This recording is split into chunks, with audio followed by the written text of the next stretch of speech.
Rand Paul didn't just criticize Hegseth, he detonated the entire narrative. On live national TV, he accused the Pentagon of bombing people without evidence, hiding the truth, and contradicting itself at every turn. And then came the punchline that stopped the room cold. Either Hegseth lied, or he has no idea what his own department is doing. Have a vote on the resolution that you supported from Senator Kaine. That would be a little bit different now that we're deeper and know more about some of these strikes in the Caribbean. I think more people are coming around to be concerned about what's going on. When you have Lindsey Graham, the Wall Street Journal, and other Republicans saying that the second strike, bombing people who are shipwrecked or clinging to wreckage, that would be illegal in the words of people who are very supportive of what the president's doing, that's a whole new scenario. So I think we've entered into uncharted territory here. I think there's a broad consensus that it's illegal to kill people who are clinging to wreckage. I think there's still some question whether the initial bombing is illegal as well. I think that you can't really just say, well, we're at war, we're not declaring war, and Congress is not going to be allowed to vote on this, but because we're at war, we say these people are combatants, we can do whatever we want, including killing them the first time, or if they're still floating around after we've tried to kill them once, killing them again. I think even the administration knows they made a big mistake here, because a couple months later, what did they do? Then they rescued people. But even that leads to more questions. The people they rescued, they didn't prosecute. They didn't say, well, we scooped up 2 people, we scooped up their guns and their weapons and the drugs that were floating on the boat. No mention of any kind of drugs or anything, no evidence, no interrogation. Normally, you'd interrogate people all the way up the line. We just got a letter back from the Coast Guard today. Their overall statistics are that 25% of boats that are boarded don't have drugs on them.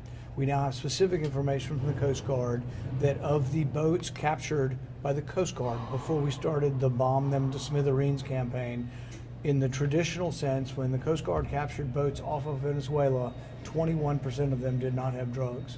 So the idea that we're just blowing up boats where historically the rate is 21% of them are not even smugglers is outrageous. Hopefully this is going to unify the American people to stand up and say killing people willy-nilly is against the law. But Senator, Killing what do you make of the administration? Responsibility is it Secretary Hegseth? Have you seen any evidence that there were survivors on these boats, on this particular boat? Have you seen any evidence that there were survivors? What intelligence have you seen? I've been offered no briefings, and I think that's purposeful because I've been skeptical of this. So no briefings have been offered to me.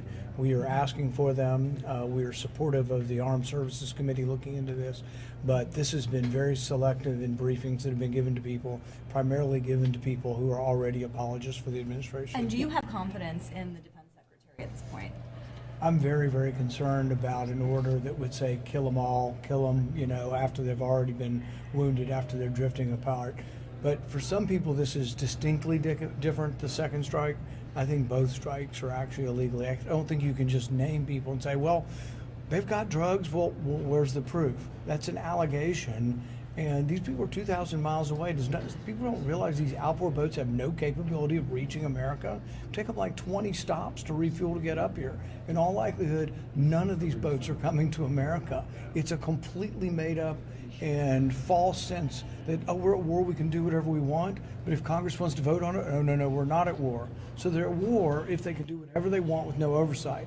But if Congress were to get involved with oversight, it's not a real war, it's just a war where we name people who we don't like, we call them terrorists, and then we kill them, and then if we see them floating around in the ocean, we then re-bomb them.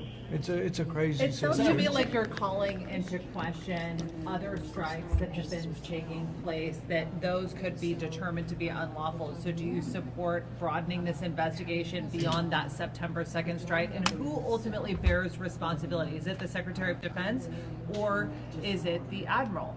I think what unifies people is the second strike, and I think that's what's going to bring people together.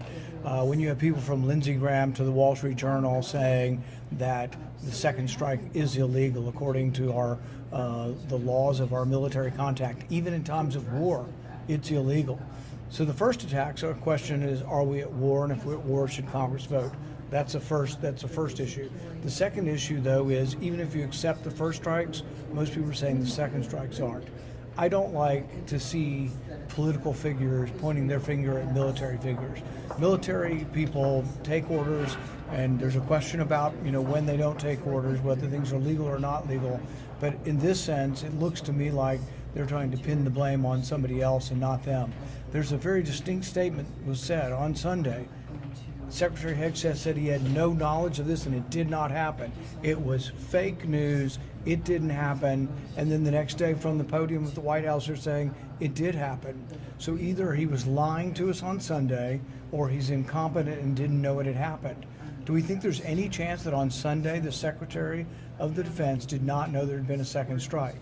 So as a country, are we just going to let people lie to us to our face? We're going to let them kill people who they call enemies anytime in the world. We're going to let them, like when someone is stranded and holding on to the scraps of a boat, put a second bomb on them. I think it's outrageous and should be universally condemned. Senator, do you think the Democrats... Rand Paul didn't just question Pete Hegseth.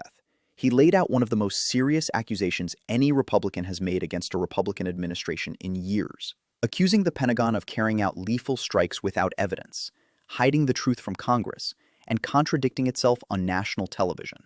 He points out that even traditionally hawkish voices like Lindsey Graham and the Wall Street Journal now admit that the second Caribbean strike, bombing people who were already shipwrecked and clinging to debris, is illegal, making this no longer a partisan critique but a bipartisan alarm. Paul exposes the administration's double standard, claiming we are at war to justify killing suspects 2,000 miles away, but claiming we are not at war the moment Congress demands oversight or a vote under the War Powers Act. He underscores how weak the government's evidence is by revealing Coast Guard data showing that historically, 21% to 25% of boats in those waters have no contraband at all, meaning the Pentagon's new bomb them to smithereens doctrine is killing people based on allegations, not proof. He stresses that these small outboard boats have no capability of reaching the United States, making the administration's self-defense narrative factually impossible. Paul also reveals something the administration didn't want the public to know. He hasn't received a single briefing on these strikes, while pro-administration lawmakers have, an obvious attempt to control the narrative rather than provide transparency. But the most explosive part of Paul's analysis is his accusation that Pete Hegseth either lied or is dangerously incompetent. On Sunday, Hegseth said the second strike did not happen and was fake news. A day later, the White House admitted it happened. Paul asks the only question that matters. Is the Secretary of War knowingly misleading the country, or is he so unaware of his own department's actions that he didn't know a second strike had occurred? Either possibility is disqualifying. Paul's warning isn't coming from a Democrat trying to score points. It's coming from a Republican who believes the administration is claiming war powers without authorization, killing people without evidence, shifting blame when convenient, and breaking the most fundamental rule of military ethics by targeting wounded survivors floating in the ocean. And when Paul says the country cannot allow leaders to lie directly to our faces about actions carried out in our name, he isn't exaggerating. He's saying the guardrails that protect democracy are being ignored, and it's time for Americans to pay attention before something far worse happens.